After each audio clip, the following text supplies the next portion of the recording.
If you own territory, a vast swath of land, and you're doing nothing to it. But he doesn't know that he's lying. I mean, I can't imagine anybody being that ignorant or that stupid for that matter. And someone comes and squats on it and spends a lot of time improving it. Your Muslim listeners, they know of Al-Aqsa. Al-Aqsa was built about 1,500 years ago. Who built it? At some point, they actually develop a valid legal claim to the property itself. I do not understand this infatuation with a man who has been indicted for corruption and is a known war criminal. I'm saying something else, though. I'm saying that they held the land for 2,000 years, were kicked out. Because these people want to see Al-Aqsa destroyed. They want to see the Dome of the Rock destroyed, and they want to build something else there instead. They took over my apartment, okay, a long time ago. They stole it. They stole, like I said, the produce from the fields. They stole money in the banks. There were banks. People had money in the banks. You have these Orthodox Jews walking the streets. And this rabbi said, the first thing I would do is I would ask the Palestinians to come back. And the student says, why? What are you talking about? They're terrorists. They want to kill us. And the rabbi, his name is Rabbi Amram Blau. And the rabbi said, who told you that? Who told you that the Arabs were going to kill us? We had great relations with the Muslims and the Arabs back in the day. When Palestine is free, people like him are going to be ashamed that they did this. He's going to be embarrassed that he did this. Let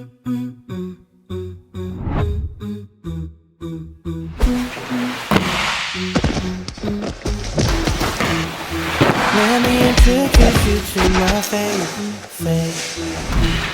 We have one God, his name's Allah. And his final messenger's Muhammad, peace be upon him. This is our religion, Islam. This is the Deen Show. I love you very much. I love all the work that you're doing. When I was ready to talk about it, I would only talk to you. Yes, and I was explaining how much respect I have for the faith of Islam. Welcome to the Deen Show. The Deen Show.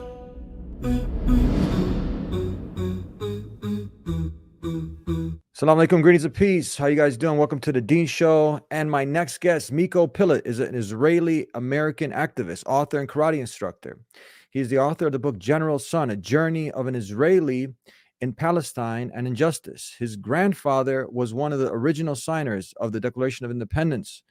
His father was the general for an Israeli army. He is one of the best qualified individuals to talk about this topic, and in this case, to give an official response to the recent interview that Jordan Peterson had with PM-elect Benjamin Mikulski, or is it AKA Netanyahu?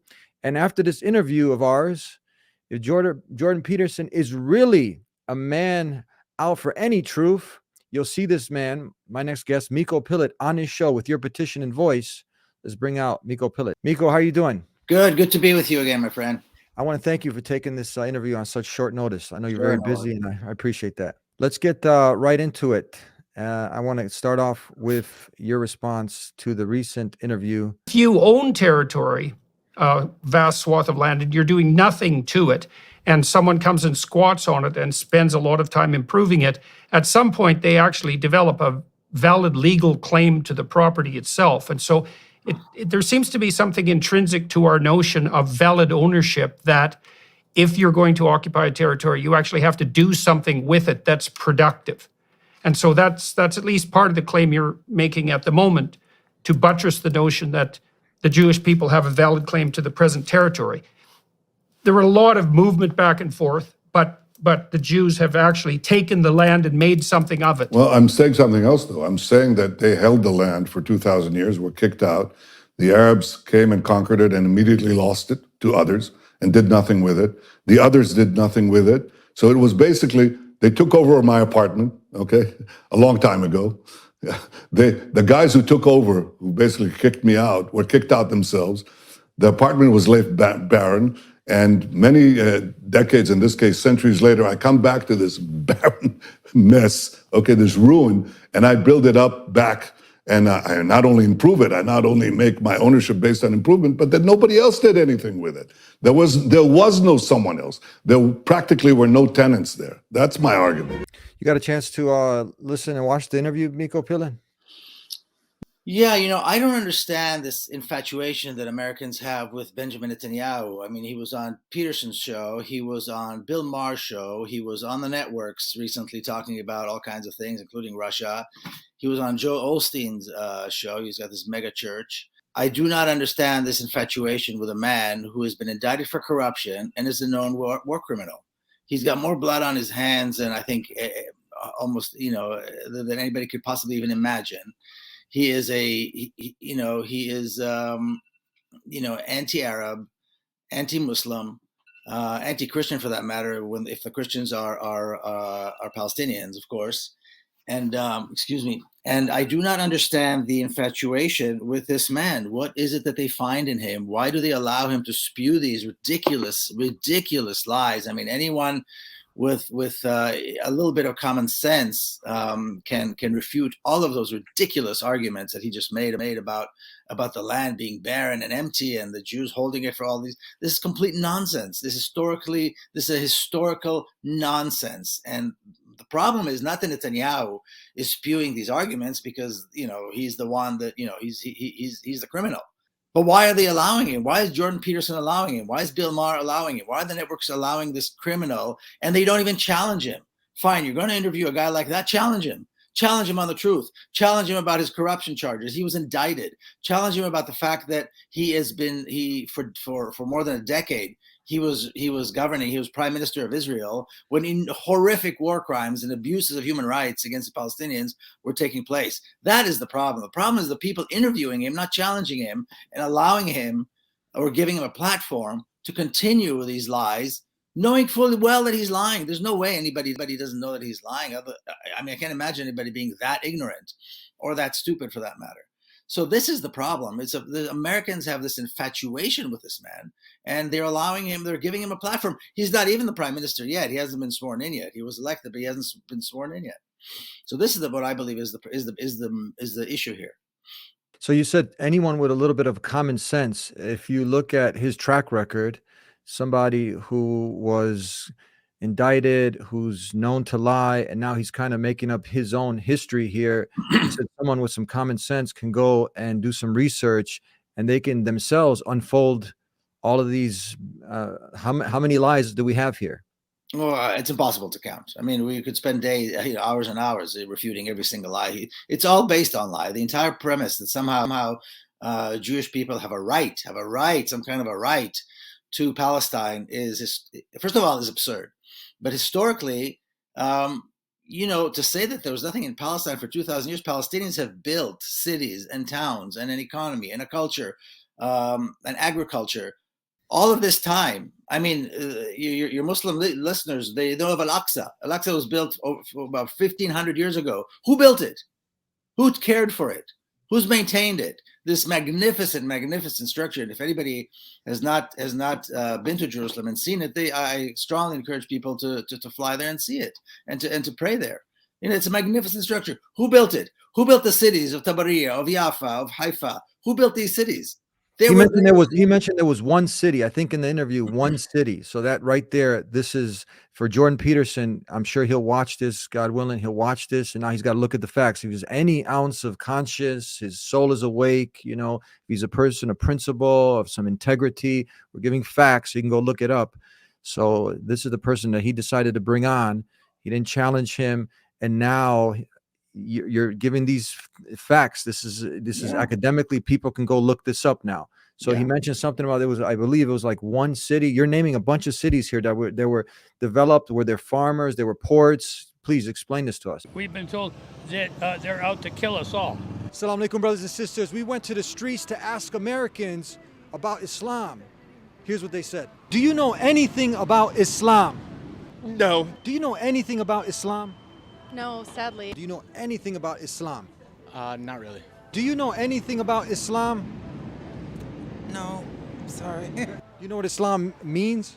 Islam? No. We've been told that they're out to kill us all. That's what you've been told, that Muslims are out to kill you all. Well, that's what they say on TV. Anything. I know it's in the Middle East, isn't it? Well, that you can have 4 wives. Brothers and sisters, as you can see, there are so many Americans who don't know about Islam. We need your help to change that. Help us to build the Deen Center, the first mega Dawah center in America. Click the donate right now. May God Almighty Allah reward all of you.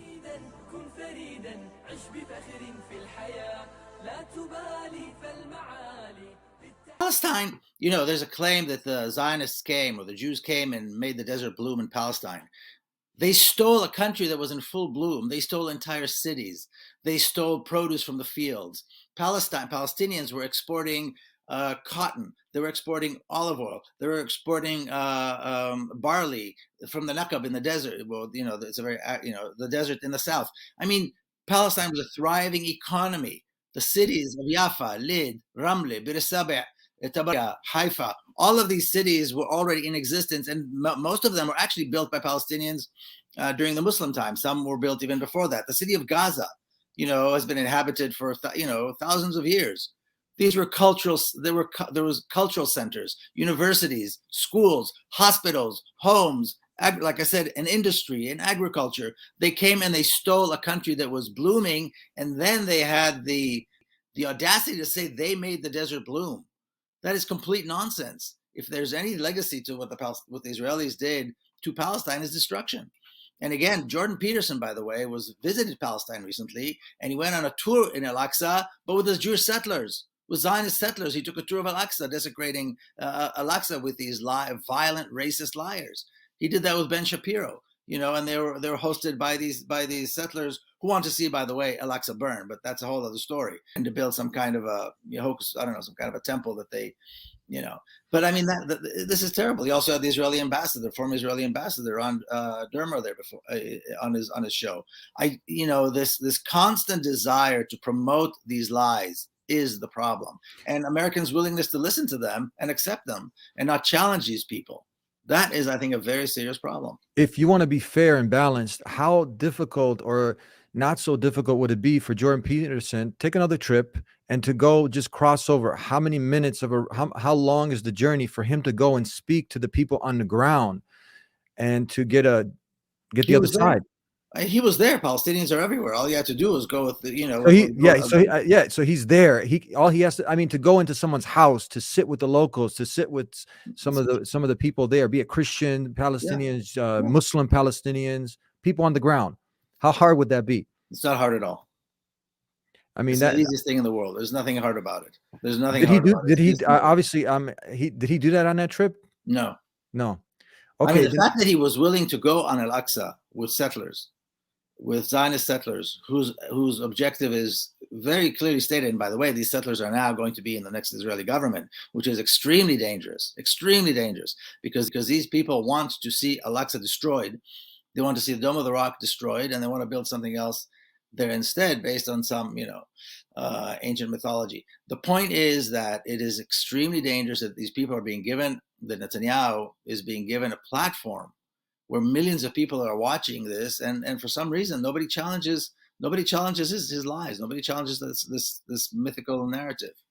Accept an invitation from Jordan Peterson. We opened up the show, and we are going to have people out there who are watching this to petition, to go ahead and be a voice, to go ahead and push this, to get this to Jordan Peterson, to bring on. Why wouldn't he bring someone who's one of the most qualified people to talk about this? Someone who's an Israeli, an American, who has such a profound history in that area. Would you be willing to accept the invitation to go on Jordan Peterson's show?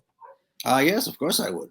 The question is, what are his motivations? If his motivation is to show what to tell the truth, then of course I'd be happy to be on the show. But my fear is that both he and all the others that I mentioned that have been interviewing Netanyahu are not interested in the truth. They're interested in promoting this narrative of lies for all kinds of reasons.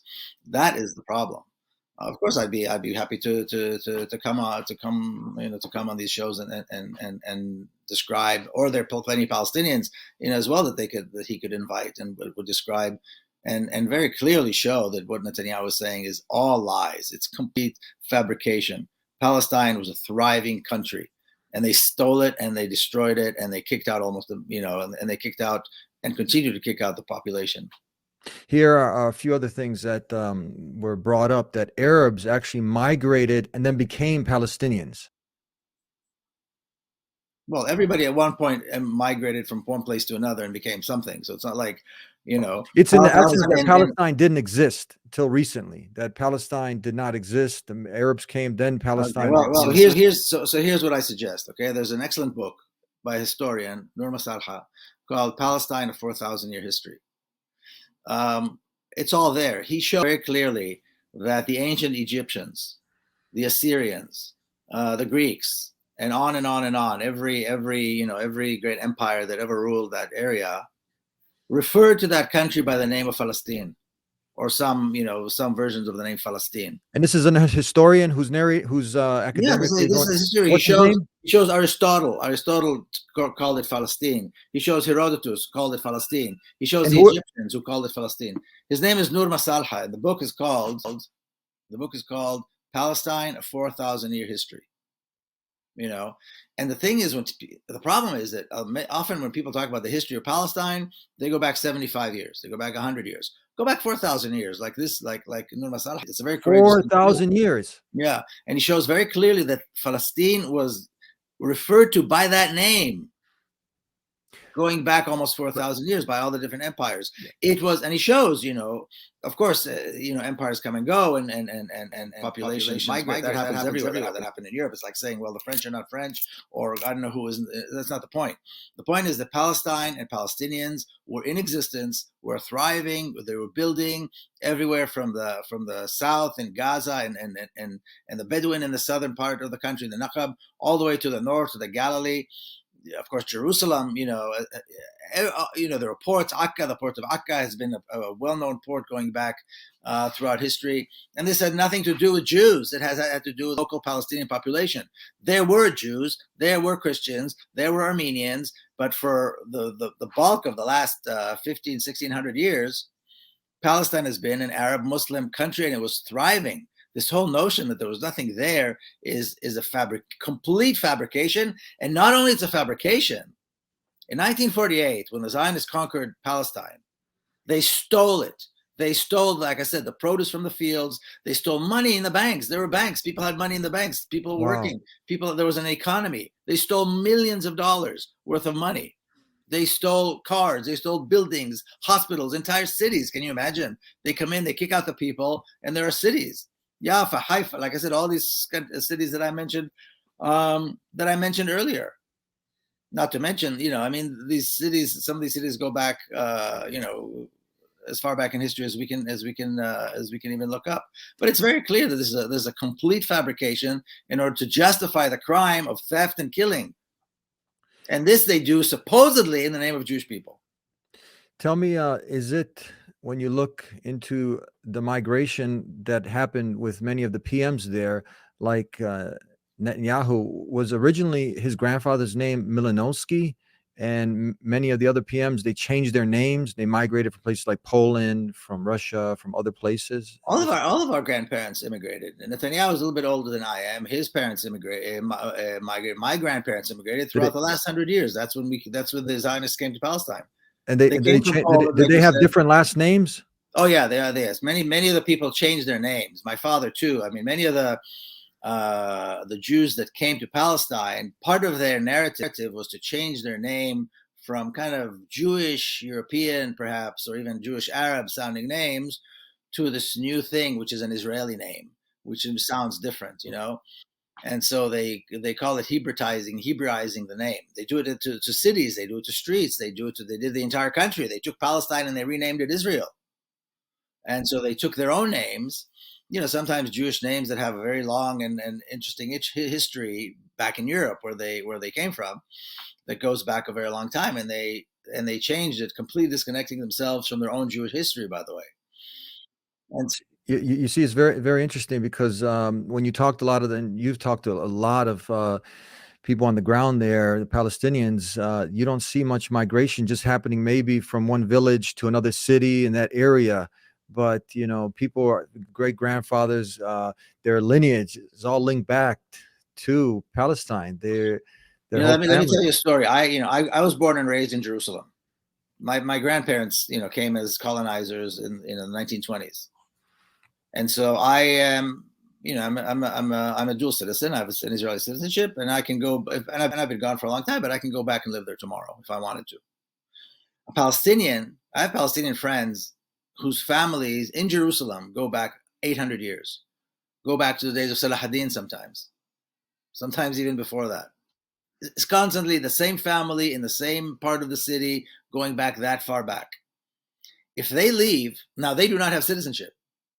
They have an alien residence, kind of something similar to an alien resident, like a green card. They're not even citizens. And if they leave for more than a couple of years, they can't come back, and their property is taken. Their families have been there, imagine, 800 years in Jerusalem, or back to the days of Salah ad-Din in Jerusalem, and they do not have the same rights as I do. Like I said, my parents came to colonize less than 100 years ago or 100 years ago. So, I mean, that is how deep the racism is there. And the problem is that they need to justify it. And the only way to justify it is to make these absurd claims that somehow this was ours and we came back. Like we personally were there 2,000 years ago, and now we are back. We have some kind of a claim. It's historically absurd. It's morally wrong. But it's politically, that's how they push forward with their agenda, which is a political agenda. And then you have the squatter argument, and it has me thinking, like, if you can imagine somewhere like Texas, where someone might own thousands of acres, and they just use up maybe 1 acre to have, a couple acres to maybe have their house and, some other things, but they leave the rest of it. It's out there. So someone comes into the person's backyard of thousands of acres. And now, because when Jordan Peterson opened up, he was like trying to cite some kind of English or law or something of that essence, and saying, if you're not doing anything with the land, then you lose the land. And that's how the picture was painted, So then I started thinking about this. I mean, nobody would accept that you have all this acreage, you have all of this, things are developing, but maybe you might be not using everything, but just because it's in your backyard. And now imagine if someone did that to you and came in and started to, build on it. You didn't use that part of the land, and now they have a justification to take the rest. It's squatter. You heard What's even more absurd is the claim that somehow the land belongs to the Jews. It's an absurd claim. It's an absurd claim. It's an absolutely absurd, even according to Jewish law. Even according to Jewish law, and you've had some of our ultra-Orthodox rabbi friends, Rabbi Weiss, I know you've had on the show. He will tell you Jewish law prohibits Jews from sovereignty, from claiming the Holy Land. This is a complete nonsense. Just because there are these stories, and there was the existence of a Jewish minority of Jewish people who did live in Palestine for a long time ago as a small minority. As a small minority who lived there. This ridiculous claim that somehow this belonged to the Jews and the Jews were kicked out and the Jews come back is completely false. It has absolutely no bearing. Legally, it has no bearing. Historically, it's hocus pocus. It's talking about Santa Claus. It's just as crazy as talking about as though Santa Claus was real or something. Wow, that's very, very interesting. Jordan Peterson, he's an academic. I mean, it's somebody he's intelligent. It doesn't take a lot of research for Jordan Peterson to look this up, or his audience, but it's a shame that many people will see this and now they won't research, and they'll take this myth and all this falsehood, and many people will run with it, but sincere people will go ahead and look this up, and hopefully they'll have you on the program. Tell me this, were Jews and Christians, because another claim you made was that people who conquered this land before, he mentioned Byzantinian, the Romans, he mentioned people who conquered it, didn't kick the Jewish people out, but the Muslims came, kicked kicked the Jews out. And that's absolutely false. Absolutely false. I had the Rabbi Weiss you mentioned. He also said that Muslims and Jews are living in peace. They were living there peacefully. Not only is it false, but when Salah ad-Din conquered Jerusalem, he allowed the Jews to continue and pray in places that the Christians did not allow them. Yes. Salah ad-Din and the Muslims, that when they came to Palestine, they gave the Jews more rights and the Jews with more respect than the Crusaders did. Of course, this has nothing to do. Trying to use that as some kind of a link to giving the right to Israel to exist and maintain this brutality against the Palestinians, even if it was all true, it still wouldn't justify what Israel is doing to the Palestinians. this complete and total theft and killing of people on a wholesale basis. Even if all this was true, and it's not true, but even if it was true, it still would not justify any of what Israel claims to be, to be their right. It's a terrible tragedy. And again, trying to link it back to the Bible and trying to link it back to ancient history is completely false. We'll see on your Twitter feed, you have some posts, and you see many of these Orthodox Jews walking the streets. That's right. And they're actually holding Palestinian flags. This is interesting. There's a famous rabbi who lived in Jerusalem. He was one of the anti-Zionist rabbis, like Rabbi Weiss that you interviewed. And he was interviewed by a student of his. And the student said to him, if you were in charge today, what would be the first thing that you would do? And this rabbi said, the first thing I would do is I would ask the Palestinians to come back. And the student says, why? What are you talking about? They're terrorists. They want to kill us. And the rabbi, his name is Rabbi Amram Blau. And the rabbi said, who told you that? Who told you that the Arabs were going to kill us? We had great relations with the Muslims and the Arabs back in the day. His family lived in Hebron and his family lived in Jerusalem that always had, Jewish minorities. He said, we had great relations. We shared the same values. We shared the similar culture. We all treat each other with respect. It was only when the Zionists came at the beginning of the 20th century that the terrorism began, that the violence began, and it was initiated not by the Palestinians, not by the Arabs and the Muslims, but by the Zionists. Wow. This was, repeat, who was this man again? This was a famous rabbi who lived in Jerusalem. He passed away already. His name was Rabbi Amram. And a rabbi. Yeah, very well known. Very well known rabbi who's there were so many. There was conferences in New York, and you see these videos with thousands of Orthodox Jews. Educational lectures given by experts in Judaism about Judaism, in particular, the incompatibility between Judaism and Zionism. Many Jews believe, wrongly, that Zionism is either part of Judaism or is compatible with Judaism or is even the main part of Judaism. All of those are actually false. Zionism was created to negate Judaism. Zionism was created to replace Judaism. The differences between Zionism and Judaism are vast. They're vast and profound. The propaganda that the Zionists have churned out for the past 100 years have confused and conflated Zionism and Judaism such that when the average person walks down the street, he thinks that the state of Israel is the Jewish state, he thinks that Zionism is Judaism, and he doesn't know the difference. This group of Jews here are students of the students of the late Satmar Rabbi Reb Yoel Teitelbaum, who was the greatest disseminator of the clarity regarding the difference between Judaism and Zionism. And you would think that the media would report on this, but they don't. Not at all. There's before we conclude, just a couple more points. You also, people can go look this up on your Twitter handle. You have a Twitter here that it talks about the Israeli media lie. This is a quote: "The Israeli media lies, and Israelis want to be lied to." This is the interesting thing. The consumers, the readers, and the viewers don't want to hear and don't want to know. But Gidon Levy has been telling the truth for decades. This is another Israeli. Gidon Levy is a very Israeli journalist. He's a journalist, Israeli now. I interviewed him on my podcast, and he's a very interesting man. He's a great journalist, and he's been reporting. He's one of maybe two reporters, Israeli reporters, who actually report truthfully. Israelis really believe that the IDF is the most moral army in the world. The Israeli media is playing this shameful role of collaborating with the occupation. The government, the army, the secret services don't want you to tell. And the consumers, the readers and the viewers don't want to hear and don't want to know. One day someone will ask, what happened here? How come that this society is living in this denial? I try to whistle in the darkness, but I don't think it has any influence. On the contrary, you see that everything goes to the opposite direction. So what's the point? I remember I asked my father the same question one day. He said, well, I don't want them to be able to say that they didn't know. Yeah. They cannot say they didn't know. In the Israeli media.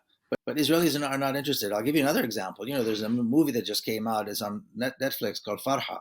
It's a Palestinian. It's a movie about Palestine. Farha. Farha, yeah, it just came out. The Israelis are going nuts about it because it's telling a story, a true story, based on a true story about a girl and her experience of what happened to her in her village in 1948. It's a very difficult movie to watch. It's an excellent movie. Excellent movie. The director. You recommend Jordan Peterson watch this movie? I doubt that he watched it, and I don't know if you. No, you recommend he watches, and others who want to. You have to watch. People like watching movies, Netflix. It's a very good movie. The Israelis, like I said, want to boycott it. They want to boycott Netflix, whatever. It's an important movie. But Israelis are going crazy about the fact that this one movie is a true story of a young lady and what she experienced in 1948. Now she's a refugee living, outside of Palestine, sadly. And so they do not want to see the truth. They do not want to hear the truth. And this is what Gideon Levy said to me when I interviewed him. He said they do not want the truth. And I go there. I go back there a lot when I listen to the Israeli news channels, on TV. It's all nobody's challenging the narrative.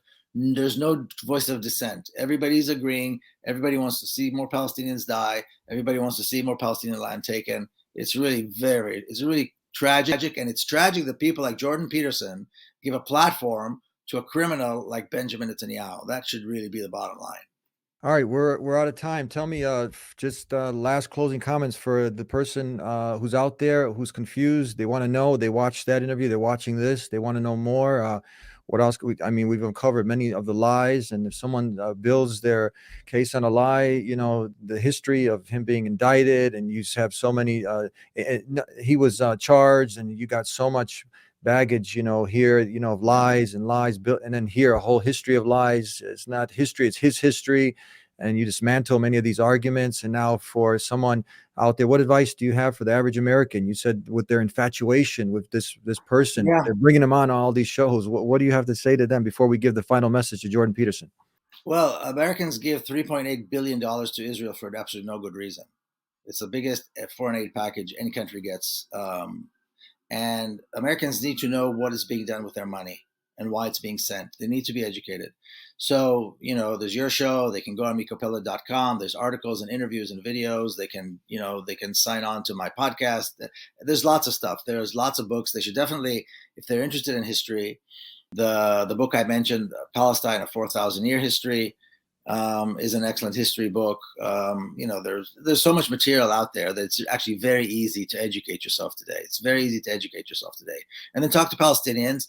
And I encourage everybody to visit Palestine. Take a trip, visit Palestine. Yeah. And Jordan Peterson, what would you say to him? I would say to him that it's time to stop giving a platform to war criminals and liars. If he wants to, when Palestine is free, people like him are going to be ashamed that they did this. He's going to be embarrassed that he did this. And so right now he has an opportunity to remedy that. He can interview me. He can interview, a whole host of people, excellent people that are out there that will tell it the way it is. And that's what he needs to do. And not only will he redeem his own reputation, because right now I believe that his take on Palestine is ruining his reputation. But not only that, he will actually contribute to the truth being told, and he will contribute to the freedom and liberation of Palestine. Thank you very much, Miko Peled. I know you are very busy. Thank you for taking the time to be with us. God bless you. Always a pleasure. Thank you, my friend. Thank you. And thank you guys for tuning in. That was Miko Peled. You can go ahead and read his book, The General Son. And why? If it was a Palestinian or maybe a Muslim, and Jordan Peterson, who's had Muslims on the program, and we commend you for that. But now you have a chance to redeem yourself. You're getting the message here from an Israeli whose grandfather was one of the original signers on this piece of paper here for the creation of this state. And then you had his father was a general in the Israeli army. He's put everything on the line. You have so many people. And usually there'll be few of those people, because most of the people, they want to be led, and they're being led by liars like this. That now academically, you're an academic, Jordan Peterson. You can go ahead and read this book probably very quickly that he had shared with us, the 4,000-year history of Palestine. And you can bring on people like Miko Peled. So I need you guys out there to go ahead. So he's got no excuse. and recommend that Jordan Peterson brings on this man, Miko Peled, on his show to go ahead and do the right for the wrong that he just did. Advertising, as he said, Miko, people have an infatuation with this person who's done so many horrific crimes against humanity, innocent children. So it's up to you now, Miko. It's up to you. Miko's ready. It's up to you, Jordan Peterson, and up to you guys. Go ahead. If you're Palestinian, if you're a seeker of truth, you're an American and you want the truth out there, send this to Jordan Peterson right now and petition and be a voice for him to get Miko Peled on his program to talk about this, on what's really going on in this part of the world. There's so much history there. And inshallah, we can do our small part. We'll see you next time. Until then, subscribe if you haven't already so you can get all of the latest shows sent to you. And we'll see you next time. Until then, peace be with you. Assalamu alaikum. I cannot leave without giving you a gift. If you're not yet Muslim and you're tuning in to see what these Muslims are talking about and you like a free copy of the Quran, go ahead and visit TheDeenShow.com. We'll take care of the postage and everything and get it delivered to you. And if you still have some questions about Islam, call us at 1-800-662-4752. We'll see you next time. Until then, peace be with you. Assalamu alaikum. And if you like this episode of The Deen Show, like this video, share this video far and wide, and support us on our Patreon page so we can continue this work. Thank you for tuning in. Peace be with you. Assalamu alaikum.